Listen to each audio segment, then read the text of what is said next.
Good people are hard to find, Mr. Robert. Can't find them anywhere.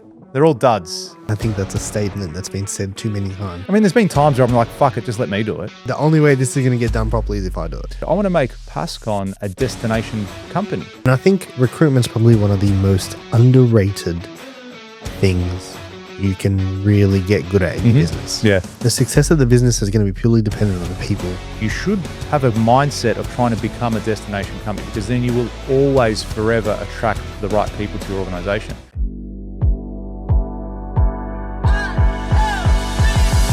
Good people are hard to find, Mr. Robert. Can't find them anywhere. They're all duds. Every single person I've ever met that wants a job, that wants to work for me, they're all no good. Every Too hard. single one? I'm just going to give up. I'm not going to hire anyone. I'm just going to do it all myself. What do you reckon about that? I think that's a statement that's been said too many times. Yep. And it's amazing how many people, may not say that out loud, or may not, they really believe it. Have you thought it though? Have I thought it? Yeah. That it's hard to find good people? No. It is hard to find good people. No, not that. Vince, yeah? Have you thought, fuck it, I'm just going to do this? No. Never, ever No, in your whole no, life. no. The thoughts never crossed your mind. No, Not as in- not recently. Yeah. No, I've always, are you talking about like in just life, or are you just talking in business? Like I'll just do it myself. I mean, there's been times where I'm like, fuck it, just let me do it. Yeah, there's been moments like that. But I was never of the opinion when I started a business that this is a one-man band, I will do this myself.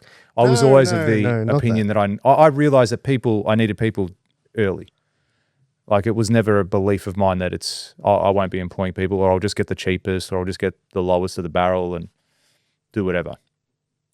Nah, more on the when you try and delegate a certain task and then you're like, fuck, I'll just fucking do this by myself, man. Like, you know what I mean? This is the only way this is going to get done properly is if I do it. Yeah, there's been times like that for sure. Yeah. For sure. And that's been the truth. As in, I did do it properly and I got it done the way it needed to be done. But catch a man to fish, you feed him for a day. Teach a man to fish, you feed him for a lifetime. So that's the concept behind it. Like yesterday, I did a review with one of my employees on a package, and I'm like, oh, come in here, let's do it together. I just wanted him to see how it was done. I didn't do it myself. I said, come up here. He didn't do anything. Like he sat there and I'm like, here, look, this is our contract allowance. This is the extras that they've ordered. Add this up, add that up. That's the difference. Send him that variation. And he's like, oh yeah. So I just wanted him to see how it was structured so he made sense in his mind. Because I said to him, I'm like, what's the tile review? Okay, where do we sit money-wise? I don't know where we sit money-wise. How can I make a decision on what tiles we're going to use on the project? And I asked him to do the review. He hadn't done it. To me, it was a way of, I don't really understand what's allowed. And I said, well, come up, let's do it together. Sat down, did it together, went through that, and now it's his baby. I'm like, cool, you know the numbers. It's this much money extra. Send it to the client, get it approved, order the tiles. So the next time he does that, next time I say, go do a review on whatever, stone, or go do a review on painting or whatever it is, he knows the structure and what to do. He knows where to find the information, put it together and go. So now I don't have to sit there and do the review because I know it so well and I'm so good. Because what happens if I'm not here and the tiles need to be delivered on Monday and I'm away for 3 weeks? You know? Tiles are going to wait 3 weeks? Yeah, well, that's it. They either have to wait or I have to stop my holiday and get on the computer and do a tile review whilst everyone's in the pool. So they haven't made waterproof laptops yet, so let's keep the laptops away from the swimming pool. Why? I don't know. Why haven't they done that? Speak to your mate. Bill Gates? Yeah, Bill. Big Bill? Billy. Big B, as we call him. So, B-Dog. yeah, good employees are hard to find. Do you agree with that statement? I think, yes. Yes, me too. They are hard to find. No one said it was going to be easy. Not impossible to find. I didn't say they don't exist. They definitely exist. I was a great employee when I worked for someone. I was fucking top stock. They looked at me and go, hey, this guy, top of the barrel. Okay, here's a good question. If we had to ask the people you worked for, what did George not do well? Cool. Nothing. Nothing. Just top. Like how good. He didn't give us anything to pull him Not up a single thing. I mean, if I was being critical of myself, I'd probably say actioning items as promptly as I could have. So sometimes delayed things. Bit slow. Yeah, not slow. I just maybe would And I still, this creeps into my day-to-day operations now. The more difficult things, I might leave an extra day, or I won't do it today, or I won't do it then. I don't do it in the moment. Procrastination. Yeah, there's an element. I was still very productive and still got things done. But I feel for me, there is really that I have to do like, no, do this. Like I've got to go, nah, this is getting done. Because it might be in my current role, in my current life now with business, because there's so many things going on at the moment, like heaps, dude, heaps. I've got multiple businesses. I'm looking at investment opportunities, and I'm scattered in multiple areas. So I kind of look at that and go, well, what do I need to do? Oh, I'm going to do this. I'm going to do this. I'm going to do this. So for me, it's really important, trying to focus on a task and finish a task, but also equally important to be delegating to my employees to do things so I don't have to do them, and having the trust and belief and confidence that they're going to be able to do that. Because if you don't, you're going to be doing everything yourself, or they're making heaps of silly mistakes, then you've got to go back and fix it, or it costs time and money for them to go back and fix it. Do you have well, where do you find good people? You have good people in your team? Yeah, I do. We had a really good team. And it's, one of my employees called me and he goes, I'm just looking at my calendar. He goes, I've been here for 4 years and 8 months. I'm like, fuck, I didn't even think it was that long. And he goes, yeah, I've been here for that long. I'm like, that's awesome. I think we've got a good team and a good culture. Like people enjoy when they're here working at Pascon, particularly, they enjoy working here. And I like that. It's great that we build that camaraderie and that we build that environment around everyone. Now, that particular employee is leaving us at the end of this week, actually. He put in his resignation. And Resignation, yeah. He's given me his resignation. And I'm like, hey, man, like he was nervous coming in to see me. And he's like, look, I got to go, I got to do this. I said, dude, like, that's fine. Like, well done. We are all temporary custodians of our role at this company, every one of us, myself included. One day, the company's either not going to exist, or I'm not going to exist, or I'm going to sell it, or whatever's going to happen. One day I won't be working here. And it's the same with every single person at this organization. So all I ever ask when people are working here is that they give me 110%, that they're honest, that they act with integrity, they enjoy the process, and we all have a common goal and move in the right direction. If the time comes when you're no longer working here, unless you've done something with malice or detrimental to me or the company, like you've got my good grace. I will support you. I will give you recommendations, referrals, whatever you need. And if the position becomes available in the future and you want to come back, hey, doors wide open, no worries.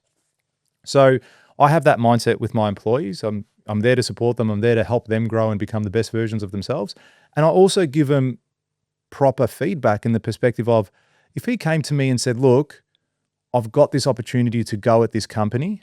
This is the role. This is the pay.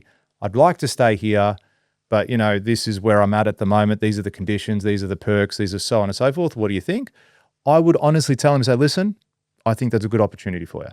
Move on. Yeah, I want you to stay. I can't give you what they're giving you at the moment. We can definitely look at a progression path to get you to that space. But at the moment, we're not there, you're not there, whatever the conditions is or parameters, I would say that to him as well. So if, in my honest opinion, I thought it was a really good opportunity, I would do that. Early last year, the year before, whenever it was, I appointed a new GM at the company. Now that GM got the position over another long-standing employee who was probably half expecting to get the GM role. And I told him, I half expected him as well to leave the company after he didn't get that role, because he'd been here almost since the beginning and then didn't get the role. But credit to him, he turned around and said, nah. And it was Simon, because we've had the podcast episode with him as well. But Simon stuck it out and goes, no, fuck that. I'm going to show George. And stuck it out, worked even harder, and really showed why he was deserving of the GM role once I got rid of the other person and he stepped into it. So again, I'm prepared for anyone to leave, but during the time that they're here, I'm going to make sure that they become the best that they can possibly be. And the other thing I did say to this employee that just left recently, I said, I would like to think that just as a matter of consequence of you working with me here at Pascon and everything I'm doing at Builder Elite, the value of you as an employee in the market goes up. I coach builders, business owners, some guys that are turning over $110 million projects, some guys that are turning $500,000 projects. I coach everyone few and far between, and I give my team that level of experience as well. The fact that you've worked at Pascon on your resume will look really good to future employers when you go anywhere else. So I like that I've given him that. I said, look, I hope that I've helped you in that role. And I've always said to him, I said, hey, if you have a question when you leave, even if it's about your current company, give me a call, mate. Happy to have that conversation with you as a past mentor, advisor, whatever it might be.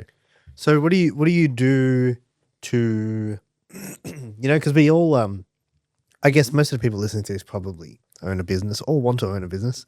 And I think recruitment's probably one of the most underrated things you can really get good at in your business. Yeah. You know what I mean? Like the success of the business is going to be purely dependent on the people. The term a company is a group of people. That's the definition, right?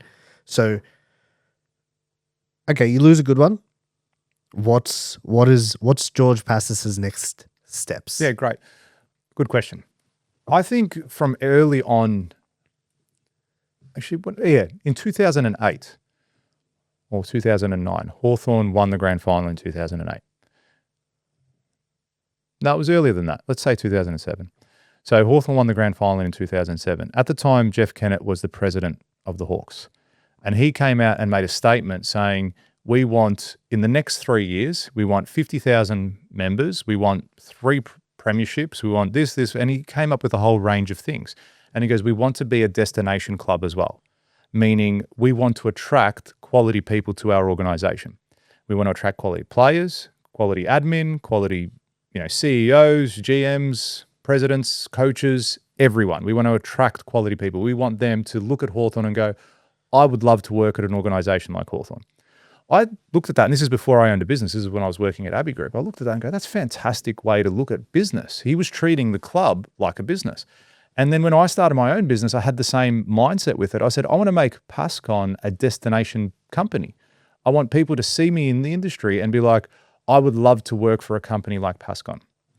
I would love to be here. So I then set out to make the company be that, to be a destination company. And as a result, I often get emails. Look, it won't be weekly, but say at least fortnightly from people saying, hey, are you hiring? We'd love to have an opportunity to come here and work and so on and so forth. And just recently I hired someone, an apprentice that reached out, had a chat with him, and he's starting work next week. But yeah, I think just by the way that we hold ourselves, we deliver projects, we're perceived in the industry, the stuff now that I'm doing at Builder Elite, people would be like me as an employee, if I was an employee and I saw there was someone out there like myself teaching builders, about who better to go and work for? Someone like that. So, the whole ecosystem of everything I'm doing, from the podcast to the business, to the construction companies, to consulting, to building brand, all that sort of stuff.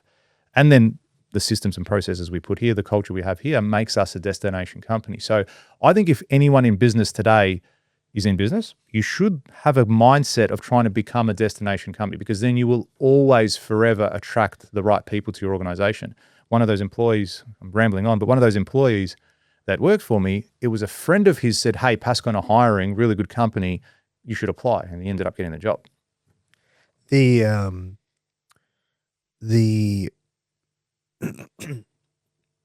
other side to that, Grant Cardone says half the marketing you do is for your team. Half the marketing you do is internal. Like the reason you market is not just to get clients. The reason you market is to showcase your business to your team and to yourself and to the people that are going to come in. And say, how good are we? Look at this. This is great. Dude, I look at it like this, right? There's 2 sides to business. There is people coming in, jobs coming in, which is clients. And then there's deliverables, which you need team to do. And I think you should always be filling both those pipelines. You know what I mean? You should always have a recruitment pipeline, actually, funnily enough. And we're talking about this subject because we're both currently in the process of this at the moment.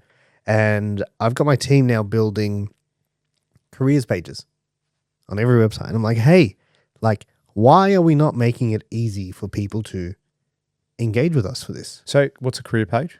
A page on the website that says, if you want to work with us, careers. Fantastic. Yeah, you want to work with us? Cool. Put in an application. Tell us what you can do. Submit your CV. And if we've got something or we can make something, we'll get in touch. That's cool. It's like, why would I not start building that pipeline now? Can you do that for me too? Sure. Thanks, OCD. Hey, Claude. Hey, Claude. Shit. I will set the task for you right now. By the end of the podcast, by the end of the podcast, it'll be done. It'll be done. Hey, as silly as that sounds, it's not. As silly as that sounds, guys, this is a topic for another day, but you fucking watch. Speaking to your mate, say, hey, just in a podcast with George, get this done, update his website, do X, Y, Z. And then we get out of the podcast, I jump on pascon.com.au and there's a career page there. That's real. It's fucking not fake. It's very real. But yeah, that's another thing. And I'm like, okay, cool. Like not only, okay, we've got a healthy, client lead flow. Mm-hmm. That's great. But like we need to service the other side of the business. You know what I mean? There is no business, unless you got like a software business or you do, automations or AI and stuff. And yes, AI is going to replace some of the employee element for deliverables. Yes. But there's still something you need on that side to deliver. And it's probably not at the point yet that it can completely manage deliverables end to end. But I think you need to be feeding in that's both. a topic we should cover today as well. About the AI. Let's get into that in a second. Sure. But I think you are not going to, you're not going to grow it from one side only. You should be growing both ends. You should be feeding into your client pipeline and then you should be feeding into your recruitment pipeline. Yeah. Even if you don't hire someone today, like, and you have the conversation today and it's like maintain the relationship. Like that's a hot lead. Yes. Someone that is a gun in your industry. 100%. Yeah. Like maintain the relationships. Keep in touch with them. Send them a message every now and again. It's a job. Yeah. Don't get me wrong. That's why there's recruiters. Yeah, that's exactly right. Because it's a fucking job. Yeah, it's a pain. Yeah. And you're employing them for their service to cut the shit ultimately, because so you're applying for a role now, you're getting applications for a role, and you've got 70 to 100 people that have applied, and you're like, you got to sit there and go through that. Whereas a recruiter might cut it down to 10 and say, here, we've had 100, but here's 10 that you need to look at. Yeah, a good recruiter. That's right. Yeah, that's right. The other side to that is like, if you can market well and you can recruit well, you can grow a business pretty significantly. Yeah. Like the operations element, whilst it's still important, I would dare say that the people who own the biggest building companies aren't the best builders. You're fucking bang on. Do you get what I'm saying? Yeah. Because building a business is not building a house or a property. You know what I mean? And it's about understanding the things that you're actually building and saying, okay, cool, we need a marketing strategy, we need a way to sell them, we need a deliverable, we need recruitment, and we need to market and manage this whole thing so it doesn't burn down. Well, that's the other thing, yeah. So it's one thing getting the people in, but you touched on it before, just keeping your options open. There's definitely people out in the industry that you're going to connect with and go, hey, that guy might be a gun, that guy could be cool in the future. And we've done that recently. We've got projects in the pipeline. We've got things happening here and there. And my GM was saying, he was speaking with a carpenter who's currently working with another carpentry company. And he's like, hey, I go toward, he's a gun. This guy's a really good carpenter, really good at what he does. And he's looking to step into more of a senior role. And Simon had a chat with him, said, hey, we might be looking in the second half of this year for someone to join the team. We've got some projects that are likely to land. Are you interested? He goes, yeah, fucking oath. I said, all right, cool. We'll be in touch. So you've got someone who's worked for your company as a contractor before, really good, knows the team, does the things here and there, and presented with an opportunity. It may mean nothing. He could go get a job somewhere else and go and get a supervisor's role before then. But you've got the option there and you're exploring that and you're looking at growing your team. So yeah, I think that's a massive thing. Poaching is not a bad thing. People see it as taboo and it's not a good thing to do. I will poach any motherfucker that I think is great for the team. And I did that recently. I went and poached, but anyway, it fell through. I won't go into the details, but it fell through. But I had no shame. The director called me, the boss of the company called me up saying, oh, you're doing this? Yeah, look, fair game, mate. Oh, they called you up? Yeah, I had the chat with him. I won't go into it, but because come on, touchy. Name and shame. Fuck them. So they were effectively trying to source a fee for his services, right? Because I've poached him from their company. It was like, oh, well, you need to give us 12 grand because you've poached him through our company. I said, no. I've never had an agreement with you in place. I go, that's his decision if he wants to come here. I haven't signed anything to say I'm going to give you X amount of dollars if I take one of your employees. So I go, why would I do that? And I go, I'm not giving it to you. Now, it ended up that he had an agreement with the company about that. So I couldn't. I said, mate, you've got to do what you got to do, but the position's there. If you want it, I'll go into bat. I don't care. If he wants to come and at me and say you shouldn't do that, you owe me money. I said, no, I don't. I haven't signed anything. Piss off.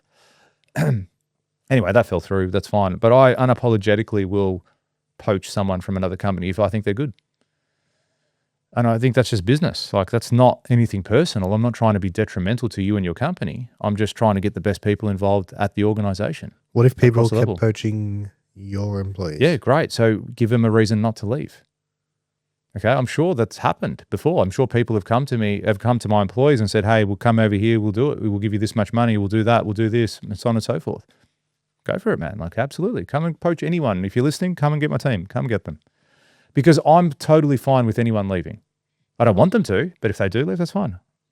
We replace a soldier with a soldier. We'll get someone else in place to do that role. If I have to step in and do it for a few weeks, cool, I'll do that. I'll make it happen. But aside from that, build a culture around your organization that doesn't encourage people wanting to search or leave or do anything, so that when they do get approached and said, hey, come and join my team, they're like, nah, we're good. And going back to the whole Hawthorn thing, I mean, even recently, this has still been ingrained in their culture, and I'm sure it's with other clubs too. They had a player, Josh Weddle, it was in the news, and they said Essendon offered him $10 million over 5 years or some shit like that to join their team.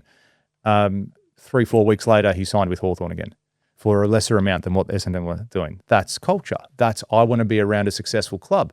I'm going to go to Essendon, bottom of the barrel, who fucking won't win a premiership for the next 20 years, or I can stay here and win a premiership, be an F, do whatever you're going to do. I don't know. He's young. How much less? Oh, I don't even know. I don't know what he got at Hawthorn, but I know I heard from what I read that it was less. Very young player. Very questionable decision. Yeah, it is. It is. But why would he have stayed here for less? To me, that says it's the culture aspect of it. He enjoys the teammates, the club, they've got brand new facilities.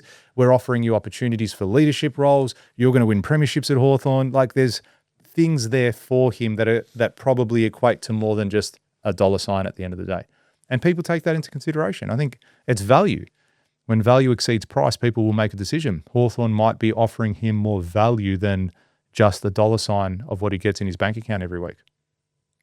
And I think you can look at your team, your company, in the same way. Like, you can learn a lot from other organizations on how to manage your team, because that's the next thing. You get the team in, then you got to manage them. Then you got to have employee contracts in place. You got to have, if you're big enough, you have HR, whatever it's going to be. What a waste of space HR is. Just side note. Just unproductive. Put them in the same category as WorkSafe. No, we love WorkSafe. Of course. We love WorkSafe. They're our favorite. And what are they called now? HPC, BHC, BPC. Oh, yeah. Jeez, let's say we're touching Just a real side note. I'm not sure. You may have had this sent to you yesterday. I'm not going to, don't read it, but I'll send you that. No, I haven't sent that. But I've seen, they put posts like that up all the time. And I reckon it's the biggest wank going around. So this is a post by the BPC about someone who... do you know who it is? No, I don't know this guy. Oh, yes, I do. Wow. Oh, how funny. Yeah. Oh, no shit. Yeah, I had that sent to me last night. Oh. And I was like, wait. Oh, that is funny. Not funny, but we know that guy. Yeah. So long story short, I disagree with what the BPC are doing here. And they've been doing this for a few years now. Yeah. They put up posts where they say immediate suspension, immediate this, or this person's being deregistered. I'm like, you're part of the fucking problem, you idiots. Right? Go out there and how about you be productive in that space and create content that's going to educate and improve the industry rather than just going, he's shit, we found him, how good are we? We're saving the industry. You're a bunch of fucking idiots if you ask my opinion, because you're just reactive. You're not proactive in the space. You should be the leader in the industry. You're the building authority. Okay. You should, yes, I agree that there's people out there doing the wrong thing and they should have rules that they need to abide by. But to go and do social media posts about it, that to me just says reactive organization. It says they don't really care about the industry. We're just here to protect the consumer, not the industry. And I don't think that's they're great. Consumer focused. Aren't they for consumers? Yeah, but that's a bad thing. Like, you're the authority. You're the authority of having that is so an that authority. The consumers I think there's a level that has to be. Yes. So I've got no issues with builders and trade professionals that are registered when they're doing the wrong thing, they've got to be pulled up on it. Yes, because it's lots of money. It's people's livelihood. You know, it's often people's life savings when it comes to construction. So yes, there needs to be rules and regulations that have to be adhered to. So I've got no issues with that, but I'd rather him go, okay, this pool contractor, this builder, this plumber has been deregistered for this reason. So guys, it's really important that when you're signing off compliance certificates, you've got to do this, this, this, this, and this, right? Because otherwise you might not know this, but you are actually in breach when you issue a certificate before this is fixed off. Whatever it might be. Oh, wow. Okay, So add more value. Add more value. Like you're an authority in the industry, in the space.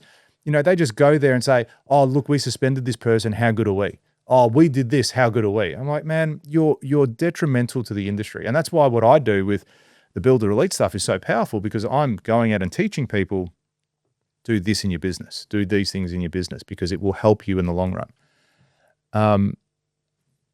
Have you ever had a bad employee? Yeah, I think everyone. Yeah, I think if you don't have, if you think you've had a great run hiring, I think you're just accepting mediocrity a lot of the time. You know what I mean? I think if you think like, oh yeah, I've never had to fire anyone, I've always, you know, not holding yourself to a high enough standard. Hey, not holding yourself to a high enough standard, or your team to a high enough standard. You're letting the bar slide way too much. So how do you go about getting rid of a bad employee? I'll do it quick, dude. Yeah. So even now, when I'll walk you through our recruitment process. Okay. First thing I do, obviously, I put up an ad, either LinkedIn or Seek. That's my go-tos. Same. If I don't kind of have, and I don't have a huge recruitment pipeline at the moment. I'm trying to build it.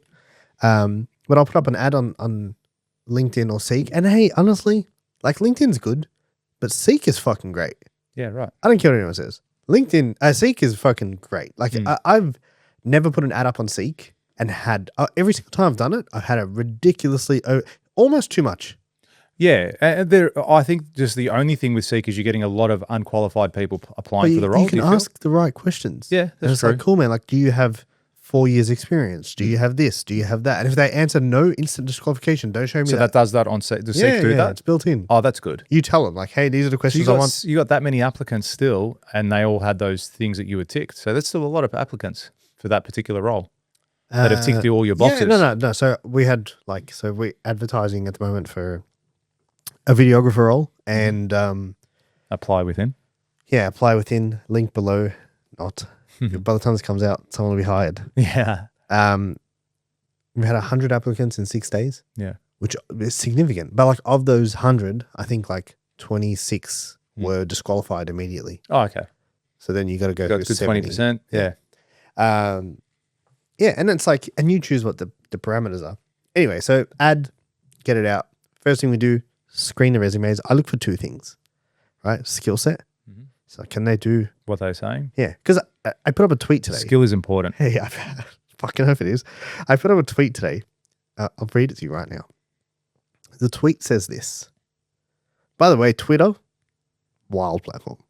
Just in case, for those of you that are not on it, wild. I can't connect with it at the moment. I use it, but I just wild platform. I don't consume it. It's almost too much. It is. I put up a tweet today, 7 hours ago. It is amazing that people will apply for a job they have absolutely no skill set for. I think it's wild. Yeah. Like they'll come in and apply for a role and you almost want to get them in. Never done anything. You almost get them in. Like, hey, show me. Like, you've applied for a videographer role. Like, show me some of your stuff. You almost want to hire him. Yeah. And sit there like, can you believe you got the role? Yeah. Oh my God. That'd be the best do video. And just do the whole thing and sit there. Can you believe it? You had no skill set, but we chose to give you a crack out of everyone. And you can't do the job and you're still here. You don't know how to turn the camera on. Shit. Hey, that'd be great content. Be great content. I might do it. You find yourself a fair work pretty quickly. I've got you can film that too. Why? I would take them to Fair Work. Yeah. I'd be like, he's not able to do the work. Yeah, he lied on his resume. I want my money back. Give me back your super. Pay for my Seek ad. Anyway, so Seek ad, screen the things. Yep. So look for skill set and I look for consistency in job. Yep. So has he had 43 or she had 43? Yeah, like if they've moved every 6 months, I'm not interested. Yeah. But if I see that they've stuck in one job for like 4 years, then moved to another one for 6 years, I'm like, cool. Like this person can stick to a job. Yeah. Do you know what I mean? Yeah, it shows a level of grit, of consistency, Yeah. of loyalty. Then I do a phone screening. So if they pass those 2 tests, I'll get them on a call, have a conversation. Usually ask 4 questions. If they're hot working, I want to know why they're looking for new work. Mm-hmm. Like, well, you got a job. What's got you looking for work? Find out what they're after. Find out what they're looking for. Find out if they know about the company. And then if they talk like a human, and the amount of people that don't talk like a human is wild. When you say human, what do you mean? Just like this. Yeah, so it'd be like, hey, Rob, it's like, hi, it's Robbie from Legacy. Hey, what up, bro? How are you? You just get some people where you can't make out what they're saying, or they waffle, and they waffle, and then you're like, we're not going to be able to work together. Yeah. Like you are taking, this should be a 10-minute call, and I'll tell you to come in for an in-person interview, and you've been talking for 22 minutes, and I have my one question too. Mm. You know what I mean? Yeah, and you can work out pretty quickly if you want to take it further. Yeah. Then I do an in-person interview. Then I do this thing I learned from this book called Top Grading, and I get people to tee up interviews with. So part of the interview process, I go through their work history.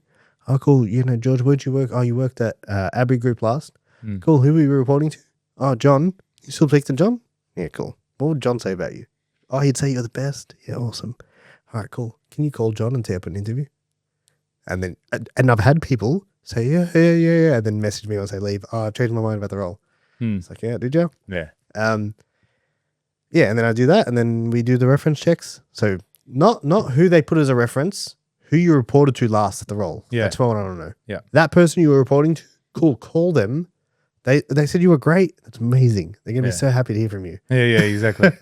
Call them, and let's get this, take up a 15-minute Zoom call. I just want to see what they think about you, really. You know, and were you close? Were you way off?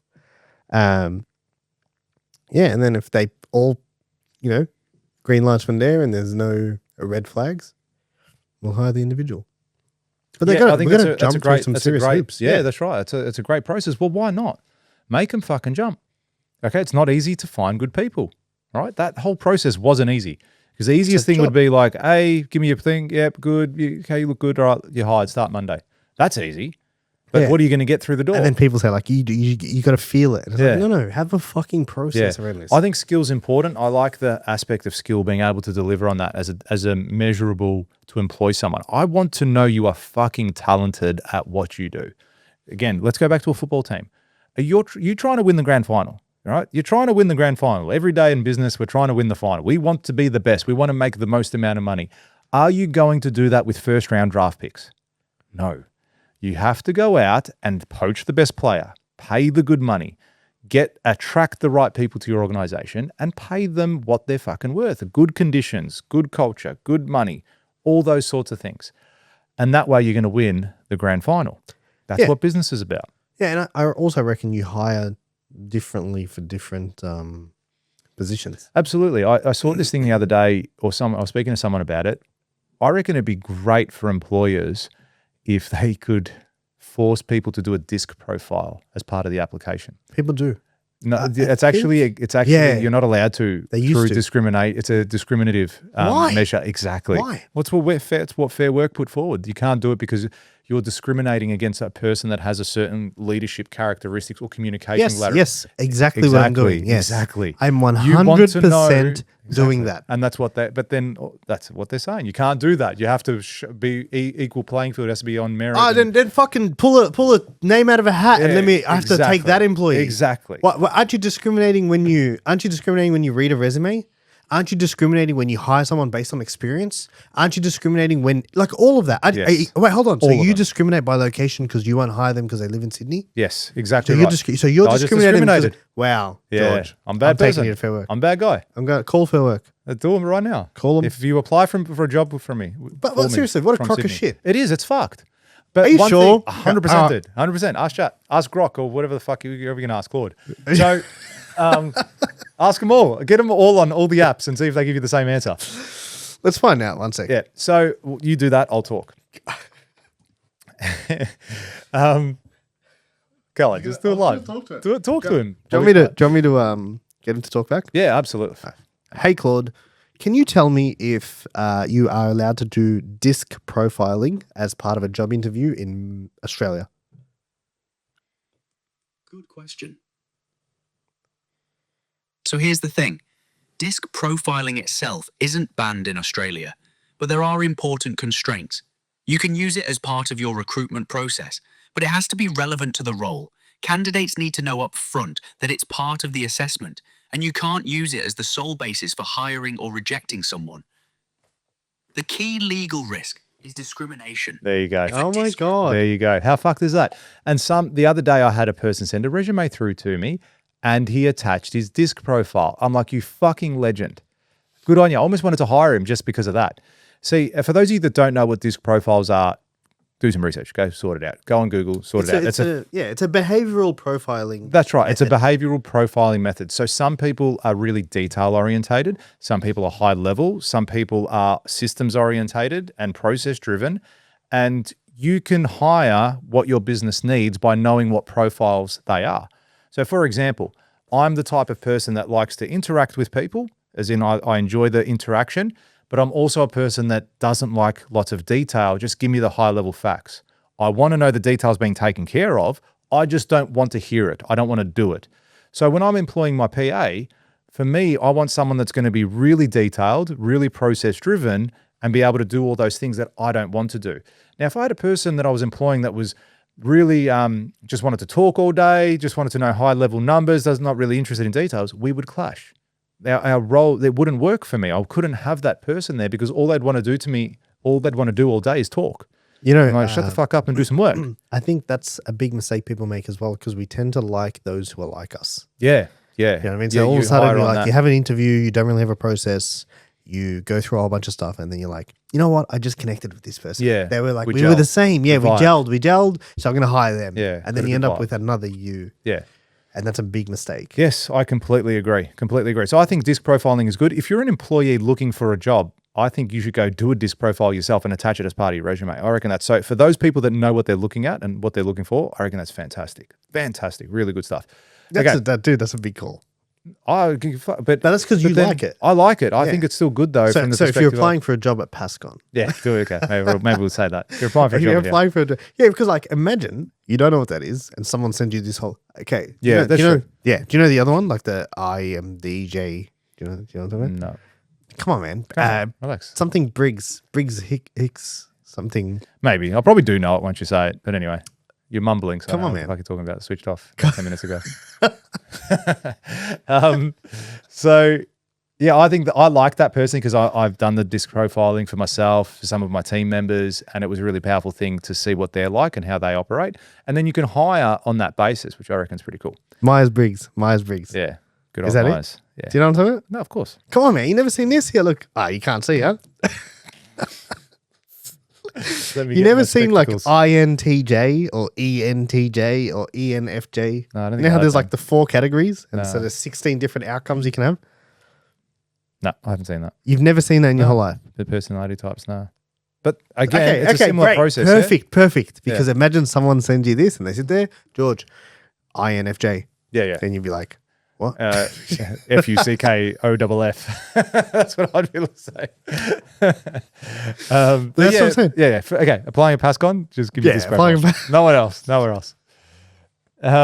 I also think attitude is a skill. Yes. I think attitude is a skill. People are like, oh, hire attitude. Yeah, like you can hire someone based off a good attitude, and you can teach them the skills. Yeah. the other So the things. reason why they do that is because it's a hard skill to train. Yeah, very much so. Yeah. Very much so. I think culture will have a lot to do with that in your business, but I would love to get a person that's a fucking gun at what they do, but maybe just has a bit of an attitude issue. All right. So maybe on site, they're very abrupt, like they're a high D, but they're very direct. Oi, get this shit done. Let's fucking go. Right. And he's like, oh okay. They don't like to be spoken to. Then I can come in and train him on the attitude side of things. I say, hey, listen, this person, great at what he does. He won't react well to you hammering him like that. You don't have to put rainbows and lollipops on everything, but let's take a different approach to do it like this. You'll get a lot more out of people in general when you give them that little bit more respect. And I think it's a powerful tool for you to use to get what you want to do. Do you think that's easier to train than the skill? No, I think that is harder for sure. Yeah. Because you're breaking people's habits of how they've operated for the last 20 years, and especially in construction. Let's use a foreman, for example. A foreman, old school foreman's going to be, this is how we fucking do it, do what I say. And that's, my old man's like that.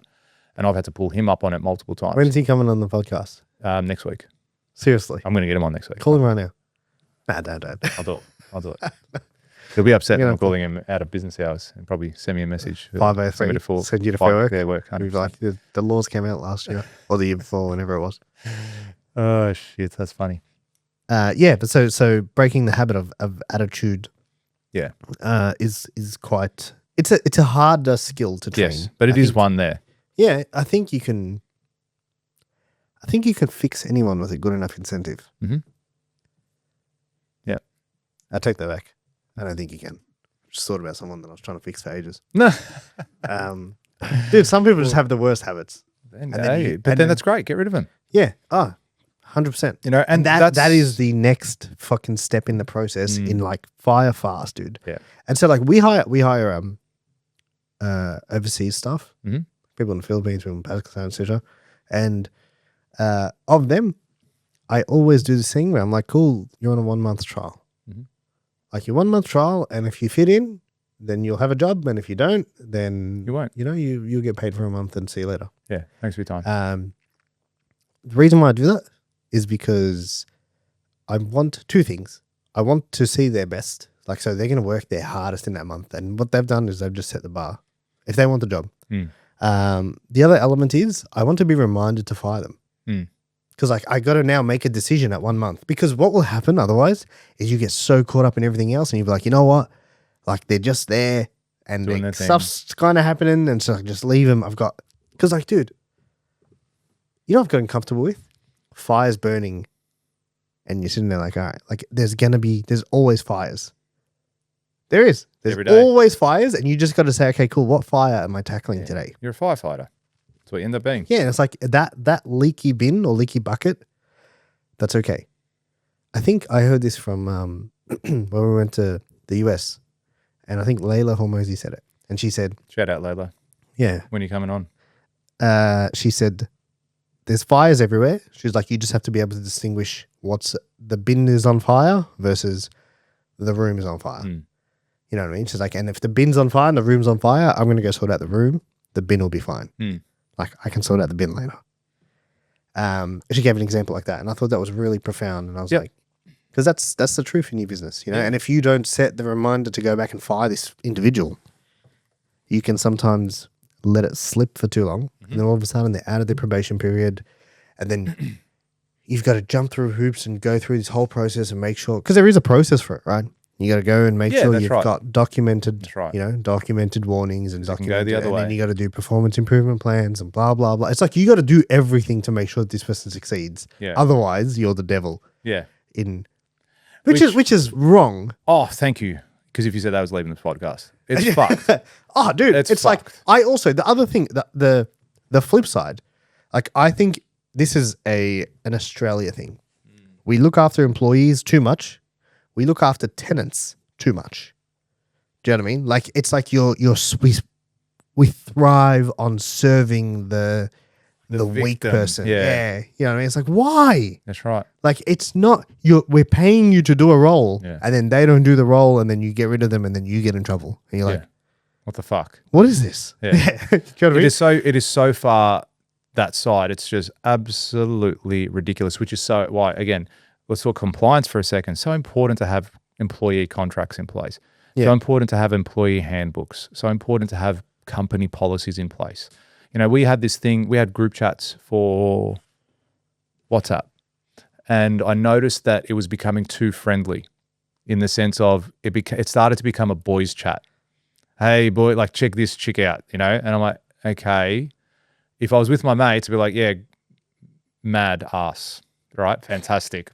Whatever it is, but it was inappropriate for a work thing. And I'm like, okay, so I deleted the group chat and I created a new one, but I then set up a policy around the use of the group chat, that this is for business purposes only. It's for operational stuff. It's not for anything outside. No sexual anything on there, no derogatory anything on there, no racist on there. Like, so I set the rules. And I go, if you comply, and I was like, the views of the people that, the opinions and views on this chat are those of the individual and not a reflection on the company. Now, most people wouldn't think about doing anything like that, ever. Until it fucks up. Now, them, yeah. nothing happened at my company, right? And again, all the guys are cool and everyone's great, but until it's that one person who you go, you know what, you're not performing, and then they go, cool, screenshot. By the way, look at what George sent. Oh, look at what Simon sent. Look at what Robbie sent. They're harassing me. That's sexual harassment. I felt bullied. I felt threatened. I had to comply because I was scared to lose my job. And then you're fucked. Just for the record, I was not in any of these group Robbie chats. was the creator of these group chats, Your Honor. He was the admin. Just for fair but workplaces. just little things like that. You've got to have all your systems and policies in place, because 100%. I've coached so many builders over the years, and even people that have just attended our events where they've got none of that shit in place. I've got no contracts. But nothing. no one teaches you that. I know. That's the killer. Like, no one teaches it. So where do people learn this? You've got to go out and seek. So you're either going to have to go to some HR company or a solicitor, or go to platforms. There are platforms out there like LawPath, which you use. You can get, great. Yeah, you can get, which is an online platform, like not sponsoring this show or anything, but we use it. We're happy to promote things that benefit our lives and business. And if you use the code Robbie20, yeah, you won't save anything. But you should try it anyway. Yeah, you get, but do it anyway. You'll get 20% off. I'll give you 20. Brumbies. I'll give you $20. I'll give you 20 cents. But back on that note, you know where else they could go, George? Where could they go in May? I reckon if you are interested in learning some systems, some processes and policies that are going to grow your business, I reckon you could come to a Builder Summit, which we are holding in May in Sydney and in Melbourne. And it's going to be a great day out where you get to spend it with myself, special guests like Mr. Robert here. We'll teach you all the things about branding and AI. I'm going to teach you all things that you need to learn about scaling your business. It's a free event as well. We make it easy for you to get there. I don't even charge you. But if you do want a paid experience, you can pay for that too and get a VIP experience. And there's also a great door prize to be won. 20, or no, not 20. I think it's like an 8-piece Milwaukee toolkit this time. Milwaukee. You did not both. I almost went to the enemy. Yeah. So if that's something you're interested in, you can click the link below and register your details and secure your seat. It's going to be, I reckon, our biggest event to date in both cities. So looking forward to that. It'll be very good. Now, you did mention just then, you mentioned AI, and I did mention AI before, and you said, I want to talk to you about that. Yes. Yeah. Okay. So I want to employ someone right now. Yeah. Maybe I shouldn't. Why? Because AI is taking over the world. AI is going to take everyone's jobs and they're all fucked. And guess what AI doesn't do? Take you to Fair Work because you called it a fucking idiot. For now, you don't think we're going to get to the point where people are going to be like, AI deserves rights too. They have feelings too. Yeah, you'll get the lefties coming out to play, justifying their existence. No, and then it's going to be LGBTQ AI. It's going to be more alphabet. Shit. Okay. Okay. Let's talk about that. So many people are now thinking, oh, AI is taking my job. AI is going to be the way of the future. And you're doing some sick shit at the moment, which I can't wait for you to do it. So I can then just come in and say, hey, set this up for me. Here's money. Take my money. Set it up. So let me know when it's ready. Yeah. Well, I'm going to say this to you live on the pod. I think you shouldn't wait. Oh, I'll explain why. I'm not, as in George Passos shouldn't wait? George Passos. Nah, come on, man. Wait. I'll explain why. Can you do it? Yeah, no, but like, I still think, so this is what is going to happen. There's going to be like a tipping point. And when I say it's a tipping point, it's not like you're going to wake up tomorrow and then all of a sudden, whoa, it's going to be like this starts accelerating so quick that you can't keep up anymore. Yeah. Yeah. And when it gets to that point, I think you need to have your head grasped around how it works and what you need to be doing. Yeah. Which I am getting more so. Like I've been using chat for quite some time now. Stop using chat. But I am. And purely because of the advice you've given me. I'm going to go to Claude and change everything. And I've been seeing some videos on it and I'm just going to change over. So, but then again, I probably would have kept using chat because it's like what I knew. And maybe I would have dabbled in Claude or Grok or whatever it is, Copilot at a time if I was bored and had some time to myself. But I'm going to change everything across now because you're saying it's superior to what the other one. Yeah. So on that basis, I'm operating slower as a result, or not as efficient as a result of using an inferior product. Yeah. So get your shit together, OpenAI. and In saying make that, it though, better. that's one of there's a book called The 22 Immutable Laws of Marketing, and law number 1 is it is better to be first than to be better. Mm-hmm. Yeah. It Be is better first to be market, not first best to than to market. be better. Yeah. You know what I mean? So you can have the better product. If someone beats you, speed wins. Speed wins. Speed Always. wins. You know what I mean? You can be the better product. You can do that. And it's like, doesn't matter. Yeah. So what I think is going to happen with AI moving forward, I don't think it's necessarily going to take everyone's job. It's definitely going to, there'll be areas that it does replace, right? And things that it will replace. But I think if you can come into a company as an employee and be able to competently use AI and say, I'm a contract administrator, but I utilize Claude to do this, this, this, and this, or I know how to set this up in your business or use it myself to then be able to operate 30 projects at the one time, you've just become a very high value employee. Yeah, but you're thinking about it wrong. Am I? Cool. Yeah, I'll tell you what. Please elaborate. Let me explain this in the simplest way I can. Okay. First, we had you had to do stuff. And it was like, all right, I'm going to do 1, then I'm going to do 2, then I'm going to do 3, then I'm going to do 4, and I'm going to do 5. Imagine 5 steps to get something done. I'm going to get the file. I'm going to print it out. I'm going to make sure we've been paid for it. I'm going to file away the invoice.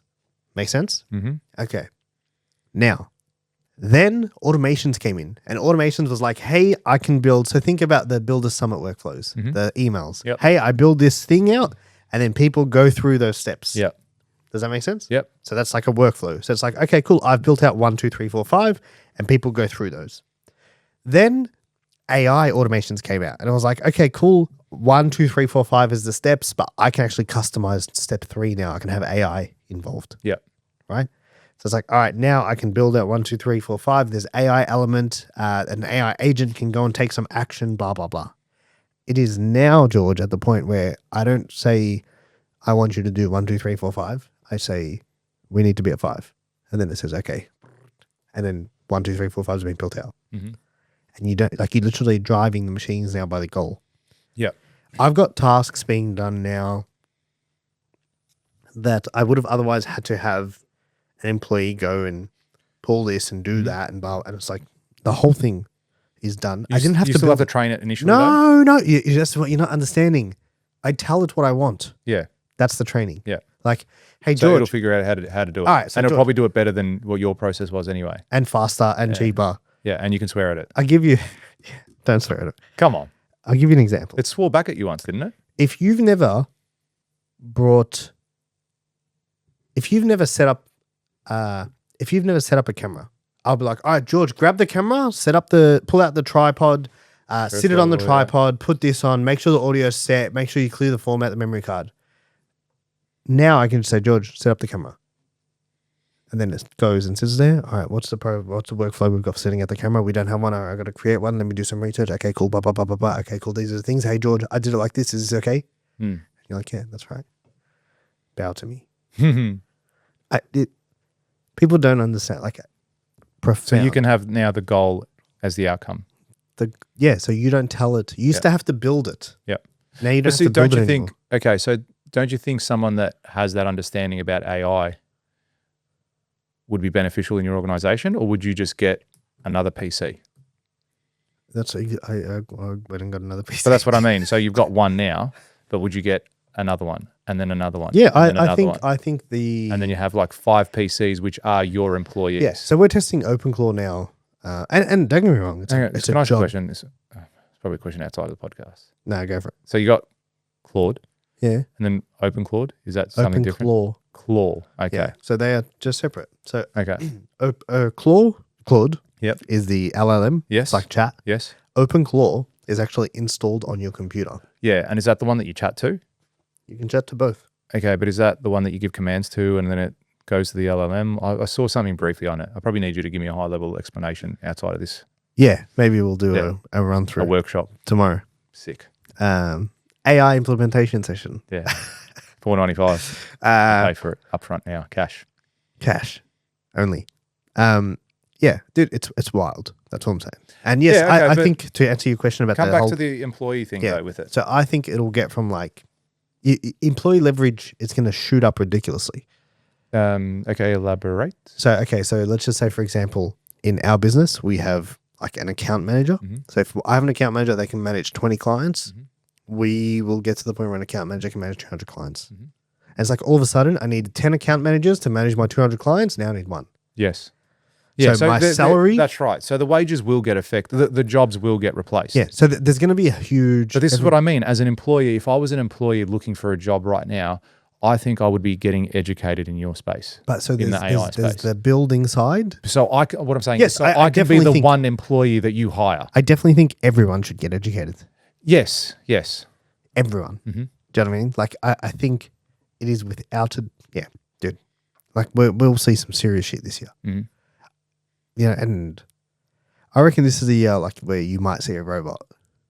Well, Elon's building them now. No, but like, they're around. Yeah. Or you Yeah. look at the videos from China. But like, you might actually see one. public. public. Yeah, or maybe next year. I'm gonna go You buy know what I one. mean? But I'll like, go you might first. walk into the shops get and an sit there, Optimus. what the fuck? Yeah. And that's when it's going to slap and be like, dude, I saw a photo the other day from the 90s. Yeah. Mhm. I saw this, someone, can't remember who it was. They did a video sequence of like, this is the 60s, this is the 70s, this is the 80s, this is the 90s.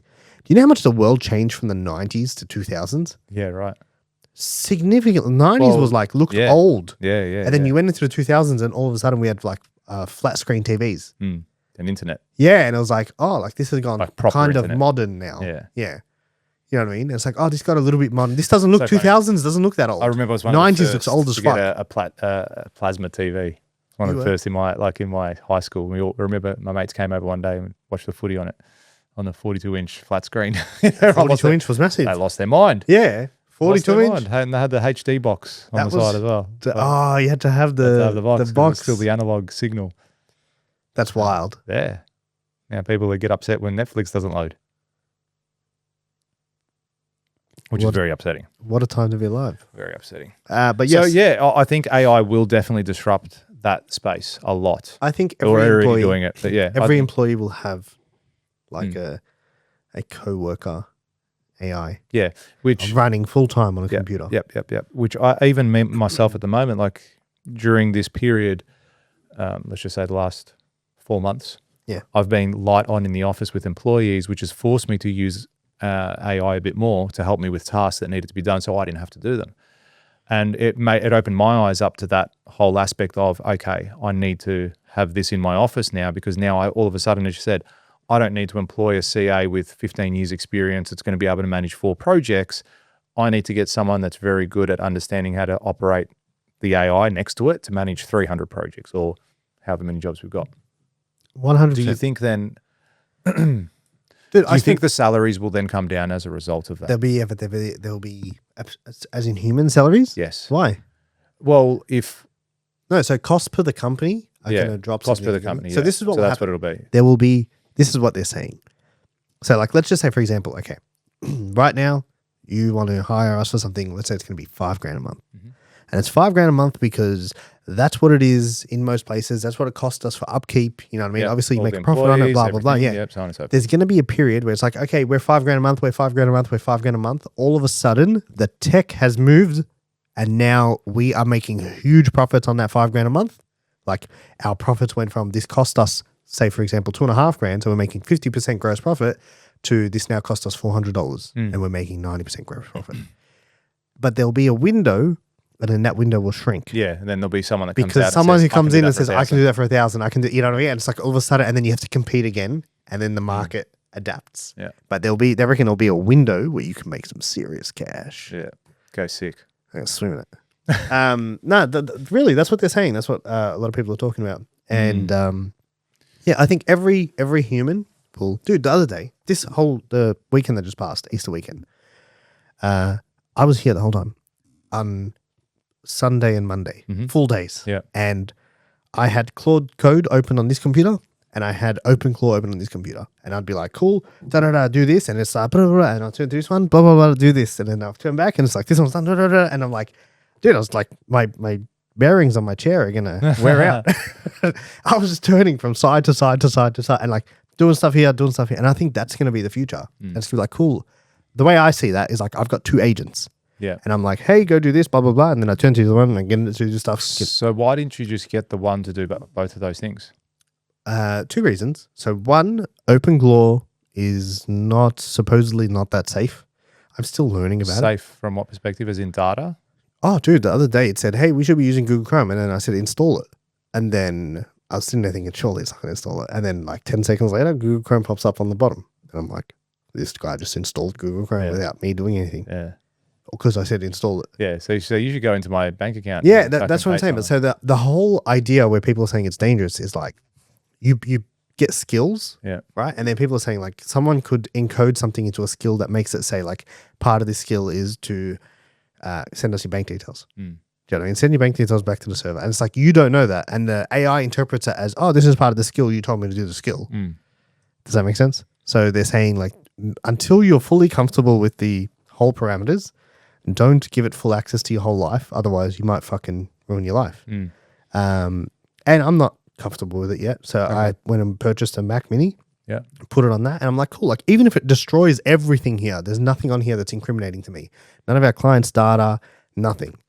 You know what I mean? None of that is on this computer. It doesn't have access to that. So I'm keeping everything that could harm me or my business safe. And I'm starting to understand the platform from that side. Yeah, right. Does that make sense? Yep. Yeah. So there's that side and then there's Claude Code. And they're competing. And I'm just trying to work out which way we're going to go here. Okay. Claude Code. It's Claude. Okay, Claude. So it's the same thing. Yeah, but not as powerful. As OpenClaw. Claude. As OpenClaw. So OpenClaw is its own separate thing. OpenClaw's a wild human. Okay, cool. Human thing. Reggie. Yeah. I tried to get and send you an email the other day. I would have loved it. And then my email got banned because Google sends to AI. Yeah. Anyway. Really? I went for a whole thing. But I was so pumped for the email, yeah? I was like, George, you're going to see this, he's going to freak, it's going to be sick. I would have. But yeah, my advice to everyone, man, like especially employees and, you know, those of you recruiting, it's like, that should be a question you ask in interviews. What's your AI skill level?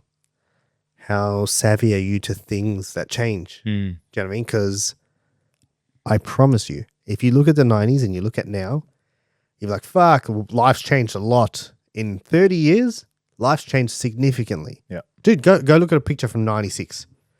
Fucking whole different world. Yeah. You know what I mean? And like the next 5 years is going to trump that. Something shocking. Like shockingly.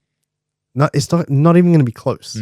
It might be like, they're talking like we will see more improvement than we've seen in the last 200 years in the next 5 or 10. Yeah, mental, isn't it? What a time to be alive. What a time. We lived through it all. Best generation. Damn straight. Number 1. Top of the list. There's no better time. Yeah, be you've alive. seen so many things. It's never been, the good old days is the worst thing you could ever see, ever. Never been a better time to be alive Yeah. than now, ever. That's it. So go out there, hire people, but hire people that know how to use AI. That's a wrap. Thank you very much, guys. Appreciate you joining the chat as always. If you like this podcast, if you want to help us grow and reach more people, we'd love for you to join the community. Subscribe on all the platforms because many of you listen, but are you actually subscribed? Don't know. And I'm not going to check. But I hope. Robbie will check. Yeah, Reggie will check. Yeah, and it's looking like we've got a whole bunch of new listeners. So, yeah, shout welcome, out to all the thank new you listeners for following. that have come on in the last kind of 60 days. We hope you're enjoying the pod. We do have links on the website where you can ask questions. Yeah, and absolutely. And we do get some questions from time to time. Make requests to be a guest. So what we normally do is we pile up the questions and then we do an episode where we go through the questions and answer. And we should probably do that. Yeah, probably due for one. And we've got some special guests coming up as well, which is exciting. Got a few guests lined up. Got some people in July.